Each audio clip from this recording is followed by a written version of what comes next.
This video demonstrates the approved workflow for replacing a LIAISON NES instrument.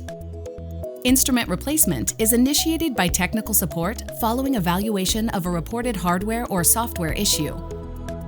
Once a replacement has been authorized, the customer is notified and a replacement instrument is shipped.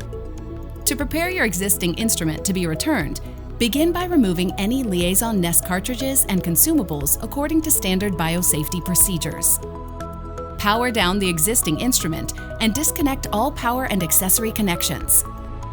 Please follow the cleaning instructions under the Cleaning and Maintenance section of the user manual.